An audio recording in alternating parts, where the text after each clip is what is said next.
नमस्कार प्रिय विद्यार्थियों, वीके नॉलेज इलेक्ट्रिकल में आप सभी का स्वागत है। एनसीवीटी आईटीआई के एग्ज़ाम पेपर्स हो रहे हैं और दोस्तों हम बात कर रहे हैं सीबीटी एग्ज़ाम पेपर 2021 के बारे में।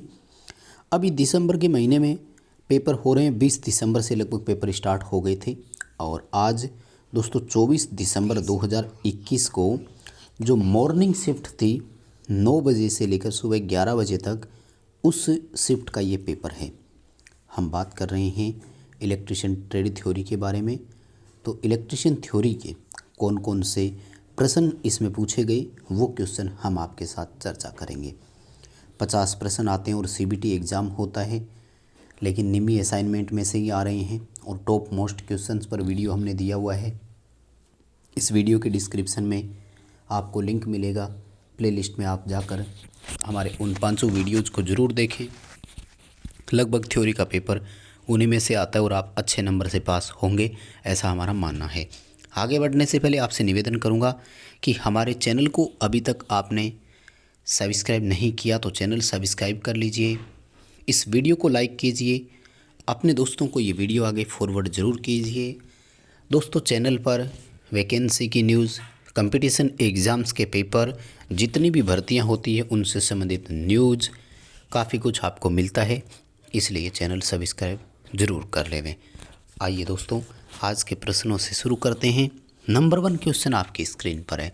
कंट्रोल पैनल की वायरिंग में प्रयुक्त इस एसेसरी का नाम क्या है?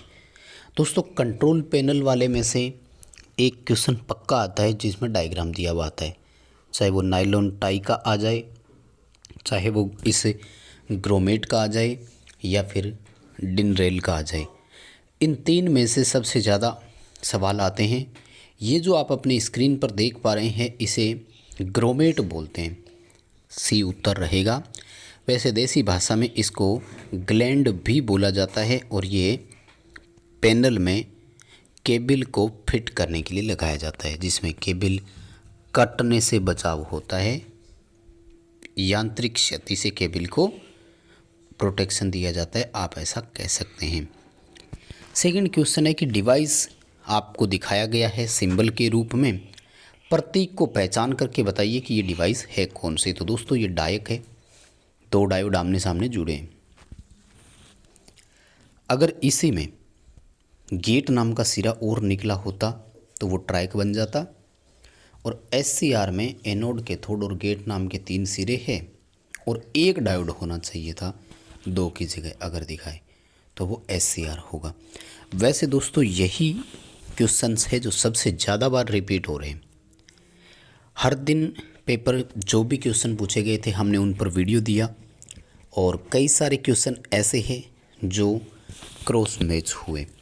इसलिए आपका एग्ज़ाम यदि नहीं हुआ तो आप उन सभी क्वेश्चंस को क्रॉस चेक करें, सभी वीडियोज़ को देखें। हर एक वीडियो में नए नए क्वेश्चन भी है, तो आपकी ट्रेड थ्योरी में जो 50 प्रश्न आते हैं उनमें से काफ़ी हेल्प आपको मिल सकती है।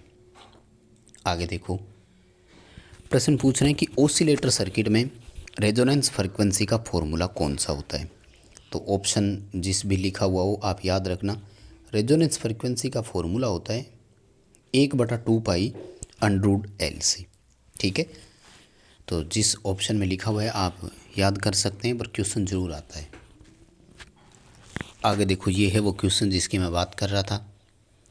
हमें कंट्रोल पैनल वायरिंग में एक और एसेसरी दिखाई और पूछा कि इसका नाम क्या है। तो देखो ये है वो डिन रेल जिसकी मैं बात कर रहा था। दोस्तों डिन रेल का एक क्वेश्चन पक्का आता है, चाहे वो डिन रेल का यूज पूछा जाए या फिर ऐसे भी पूछा जाता है कि बिना स्क्रू के कॉन्टेक्टर ओवरलोड रिले MCB यदि किसी पैनल बोर्ड में हमें इंस्टॉल करने हो तो किसका उपयोग करते हैं, तो वहाँ पर डिन रेल होती है। इसमें ये जो आप स्ट्रिप यानी पत्तियाँ देख रहे हो ना, इनमें क्या है कि कॉन्टेक्टर को सीधा लगा सकते हैं, MCB को इनका यूज करके सीधे लगा सकते हैं, कोई स्क्रू हमें लगाने की आवश्यकता यहाँ पर नहीं होती है। अगला जो दोस्तों क्वेश्चन पूछा जा रहा है DC जनरेटर का है।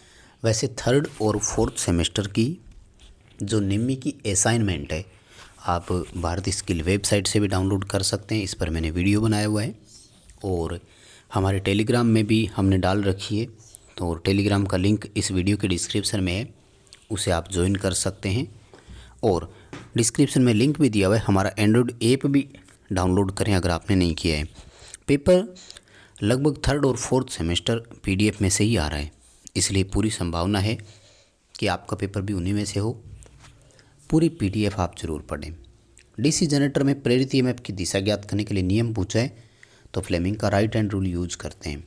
D ऑप्शन में वो लिखा हुआ था, तो आप उसके लिए D ऑप्शन जो है वो सही कर सकते हैं।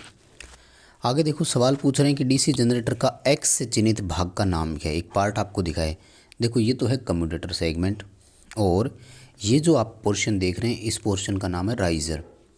C उत्तर आएगा। कम्यूटेटर राइजर का यूज़ क्या है, तो जो आर्मेचर कॉइल्स होती है उनके जो कनेक्शंस होते हैं वो कम्यूटेटर राइजर पर ही किए जाते हैं। शोल्डरिंग या कॉपर के लग्स के उनका जॉइंट किया जाता है। डायरेक्ट कम्यूटेटर सेगमेंट के साथ उसके कोई कनेक्शन नहीं होते हैं।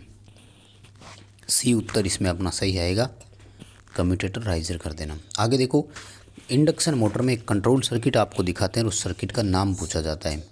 देखो सीधी सी बात है कि स्टार्ट स्टॉप के साथ एक पैरेलल में सर्किट दिखाया गया है। वैसे इसको जॉगिंग स्विच के नाम से जाना जाता है, और जॉगिंग जो है ये दूसरा नाम होता है इंचिंग ऑपरेशन का।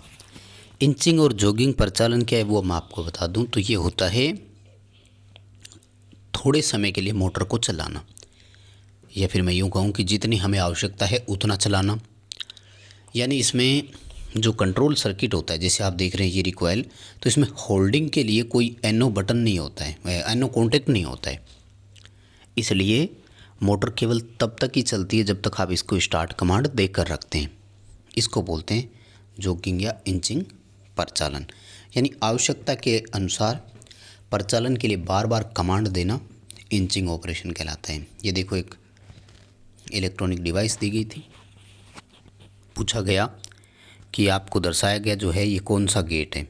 ठीक है, 2-3 तरीके हैं। देखो एक तो इसकी आउटपुट से देख लो, A/B की बार दे रखा है। पहले तो ये देखो A/B किसका होता है, एंड का। इसकी बार है, इसका मतलब ये हो गया नैंड गेट, तो D उत्तर सही हो जाएगा। वैसे आप अगर आउटपुट के हिसाब से देखो तब भी याद रख लो, OR gate, NAND gate, NOR gate और एंड गेट, इनकी आउटपुट कैसी कैसी होती है। तो मैं एक बार आपको रिपीट करवा दूं। और गेट की आउटपुट होती है A+B, एंड गेट की होती है A/B, नॉर गेट की होती है A+B की बार, नैंड गेट की आउटपुट होती है A/B की बार। आगे जो दोस्तों प्रश्न पूछा गया कैपेसिटर मोटरों, बताते हैं कि इस बार कैपेसिटर मोटर का तीनों ही मोटरों का डायग्राम आ रहा है। कैपेसिटर स्टार्ट मोटर का भी आ रहा है, capacitor start induction run motor का भी आ रहा है, और डबल कैपेसिटर मोटर का भी आ रहा है। तो याद रख लेना, देखोगे तो पहचान हो ही जाएगी। जैसे देखो 2 कैपेसिटर लगे हुए हैं तो ये डबल कैपेसिटर मोटर है। एक कैपेसिटर लगा हुआ हो उसके साथ सेंट्रीफ्यूगल स्विच भी हो तो वो कैपेसिटर स्टार्ट रन मोटर है। और एक ये स्टार्टर का प्रतीक आ रहा है, तो ये ऑटो ट्रांसफॉर्मर स्टार्टर है। सॉरी, प्रतीक क्या, डायग्राम ही आ रहा है, प्रतीक नहीं बोलते, प्रतीक वाला भी आ रहा है जिसमें स्टार डेल्टा स्टार्टर का सबसे ज़्यादा आ रहा है। ठीक है, ये ऑटो ट्रांसफॉर्मर स्टार्टर है, वो स्टार डेल्टा स्टार्टर का प्रतीक आता है। आप हो सके तो सभी को याद रखें, ज़्यादा बेटर रहेगा। एक ये जनरेटर का भी डायग्राम आ रहा है और पूछ रहे हैं कि कौन सा जनरेटर। पहली बात तो देखो शंट और सीरीज दोनों वाइंडिंग है, इसका मतलब कंपाउंड जनरेटर है। कोई बात नहीं, कंपाउंड 2 होते हैं, डिफरेंशियल और क्यूमुलेटिव। ठीक है, इसमें देखो आमने सामने है, यानी दोनों का फील्ड एक दूसरे के विपरीत काम कर रहा है, इसका मतलब ये डिफरेंशियल भी है। अब डिफरेंशियल के भी 2 ऑप्शन है, लॉन्ग शंट और शॉर्ट शंट। तो देखो शंट फील्ड जो है वो आर्मेचर और फील्ड दोनों के समांतर में है, यहाँ पर देखो आप, इसलिए ये लॉन्ग शंट है। ए ऑप्शन हमारा यहाँ पर सही रहेगा, differential long shunt compound generator जो है आपको ऑप्शन के साथ जाना होगा। चलिए नेक्स्ट क्वेश्चन की बात कर लेते हैं। तो एक मोटर के बारे में पूछ रहे हैं डायग्राम देकर। देखो E1 E2 जो टर्मिनल होते हैं ना, ये शंट मोटर के होते हैं। बहुत सिंपल सा है पहचान इसकी, ए उत्तर हो जाएगा। तो बस दोस्तों कुल मिलाकर के इतने ही क्वेश्चन हमें मिले थे आज के पेपर के। वीडियो लाइक कर देना, अपने दोस्तों को शेयर कर देना और चैनल सब्सक्राइब ज़रूर कर लेना। ये PDF मैं टेलीग्राम पर डाल दूँगा, आप इसे वहाँ से ले सकते हैं।